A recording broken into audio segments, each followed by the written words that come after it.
Aquaculture is the reproduction and growth of aquatic organisms in a controlled or semi-controlled environment. There are many species of fish, shellfish, crustaceans, and aquatic plants produced by aquaculturists around the globe. Scientists estimate that there are approximately 300 species currently being produced, and they're finding many more potential species each year. Hi, my name is David Klein, and I'm an aquaculture specialist with the Alabama Cooperative Extension System at Auburn University. This presentation will provide an overview of 4 common types of aquaculture production systems that are used by today's aquaculturists. The systems include ponds, cages, raceways, and recirculating systems. There are different ways to measure the intensity of production systems, but for today's presentation, we'll use the amount of human intervention. With an increase in system intensity, the amount and cost of inputs rises, as does the required management skill. Each system has its own set of advantages and drawbacks, so it's important to match the best type of system with your specific location and species. Whenever you place a large number of aquatic animals in a restricted environment, it's up to you to make sure that you provide the basic requirements for them to live and grow. These requirements may vary from species to species, but all culture systems must meet the basic requirements in order for the fish to thrive. Can you guess what they are? Did you guess? They include water, oxygen, food, and a way for the fish to get rid of waste. For fish, their waste goes directly back into their environment, and aquaculturists must find a way to deal with this waste. Ponds are the most commonly employed and least intense aquaculture system. Ponds are enclosed water that most commonly have 2, 3, or 4 sides, depending on the topography of the land where they're built. In production settings, the ponds are often laid out so that they can share levees. Sharing levees reduces the amount of dirt moving during the construction process, which helps reduce cost, and it also makes the most efficient use of the available land. In some countries, there are areas that have high concentrations of production ponds, even very close to urban centers. Water to fill the ponds can come from wells, rain, runoff, springs, streams, or other bodies of surface water. Well water is generally the most consistent and reliable, but can be expensive to move the water with pumps. In Alabama, most of the water is captured rainwater, but in Mississippi, most of the pond water comes from underground wells. In most ponds, the oxygen is supplied by microscopic plants called phytoplankton, or algae. It is these tiny plants that supply most of the available oxygen through a process called photosynthesis. The amount of oxygen available is closely tied to the density of algae. During the day, the plants remove carbon dioxide from the water and produce oxygen. But at night, when the sun goes down, the plants begin to respire, which consumes oxygen and releases the carbon dioxide back into the water. If you were to draw a graph of the daily oxygen levels, it might look something like this. During the sunlight hours, the oxygen level is rising, but at night, when the algae are respiring, the oxygen levels decrease. Some oxygen for the fish in pond production comes out of the air in a process called diffusion. In this process, the oxygen molecules move from a region of higher concentration in the air to a region of lower concentration in the water. Sometimes, especially in the summer and often at night, there's a shortage of available oxygen. If this happens, the farmer uses mechanical aerators to increase the oxygen levels. These aerators get the oxygen into the water by putting water in the air, like with these paddle wheels, or air into the water using diffusers or other types of aerators. Without enough oxygen, the fish will get stressed and can even die in a short period of time. Food for the pond fish is generally provided by the farmer in the form of floating pellets. Fish food may contain plants like corn and soybeans, fish meal, and a variety of vitamins and minerals. The formula and form of the feed varies with the size and species of fish. Trucks with feed blowers may be used to help spread the feed across the pond's surface. Spreading the feed across the pond gives the fish better access to the feed and reduces competition. Ammonia is the primary waste that fish produce, and even relatively low concentrations in the water can be stressful. Ammonia comes from the fish waste as well as uneaten feed. In pond culture, much of the ammonia is taken up or assimilated by the phytoplankton. The remainder is broken down by bacteria into less toxic forms in a process called nitrification. Cage culture is the next level of intensity. The advantages of cage culture include the ability to easily stock, feed, treat, and harvest the fish. The disadvantages include increased vulnerability to predators and the rapid spread of disease should one occur. Cage culture generally involves taking all the fish you would normally allow to roam free in the pond and put them in one place. Cages can range in size from 1 cubic meter for a small cage to as large as 100 cubic meters. In freshwater, you can grow a variety of fish in cages, including tilapia, catfish, striped bass, and sometimes trout. Cages are generally constructed from either a soft material like nylon net or a hard material like extruded plastic or vinyl-coated wire. Stocking rates in freshwater can vary from 5 to 12 fish per cubic foot, and under ideal conditions, it's possible to grow up to 10 pounds of fish per cubic foot of cage space. Sea cages that are used in the ocean are much larger and can measure up to 125,000 cubic meters, which is roughly 75 meters by 75 meters by 20 meters deep. They have to be very strong to protect the fish from predators and damage from the rough seas. The benefits of sea cages is that they can be moved around if necessary, and expansion of the operation is relatively straightforward. The downside of sea cages is that the aquaculturists have little control over the environment, including the weather, water quality, and potential for disease outbreaks. Oxygen for the fish in cages comes mostly from photosynthesis, but it can be supplemented by aeration.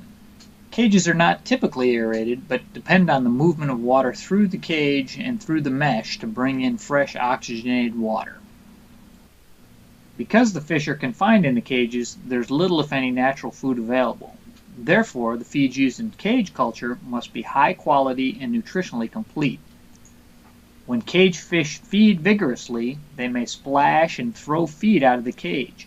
Some cages have a ring of smaller mesh material around the top called a feed ring that will help keep the food in the cage until the fish can eat it.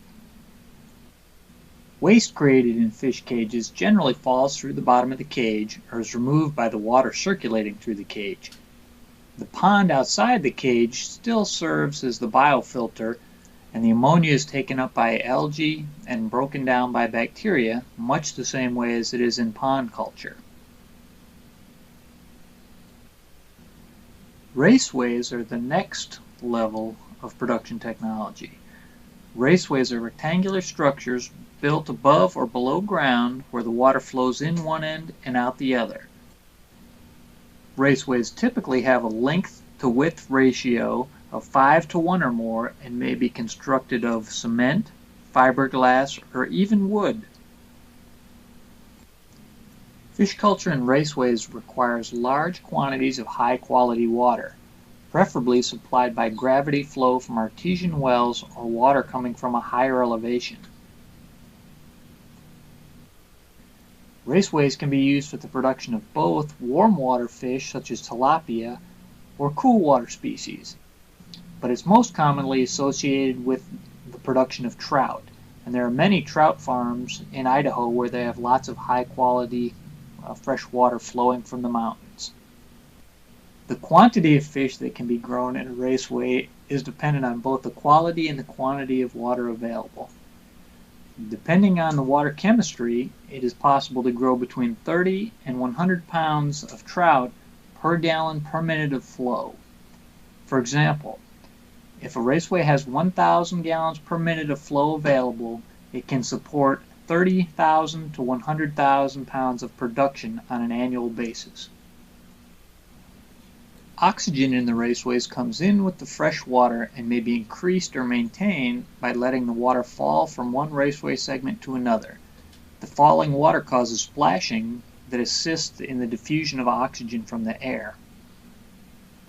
Like the fish in cages, fish in raceways do not have access to any natural foods, so they are totally dependent on the prepared diet for all of their nutritional needs.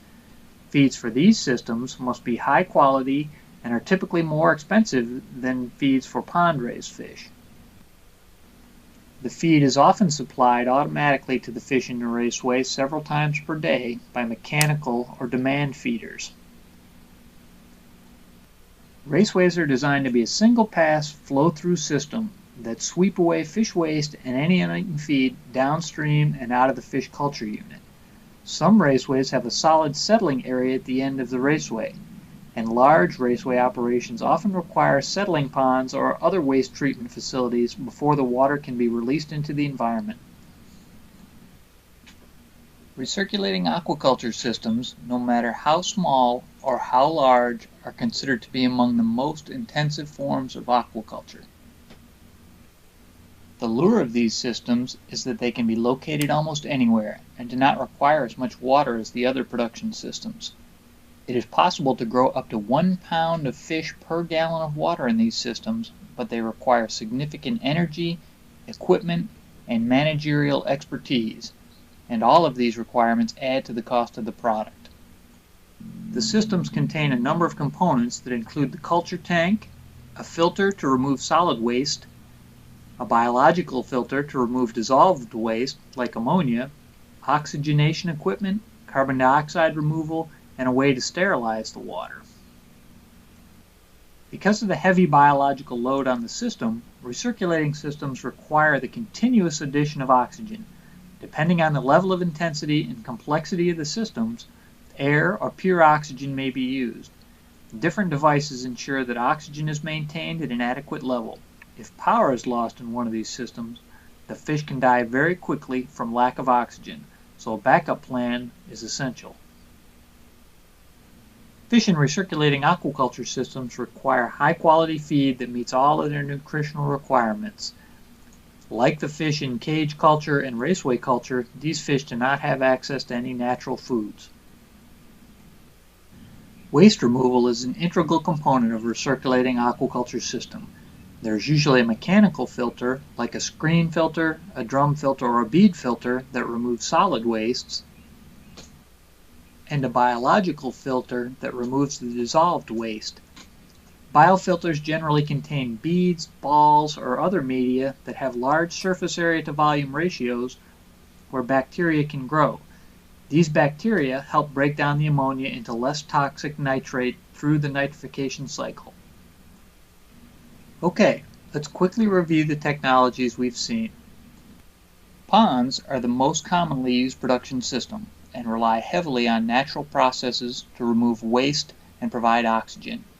Good catfish farmers can produce 6,000 to 8,000 pounds of fish per acre or even more. Cages can be used in existing bodies of fresh or salt water to confine and grow fish in large numbers. Waste is processed by the larger body of water, and it is critical to maintain water movement and circulation throughout the cage. Confinement has its advantages, but the high densities of fish increase the risk of disease or other problems. In these systems, it's possible to grow 5 to 10 pounds of fish per cubic foot of cage space.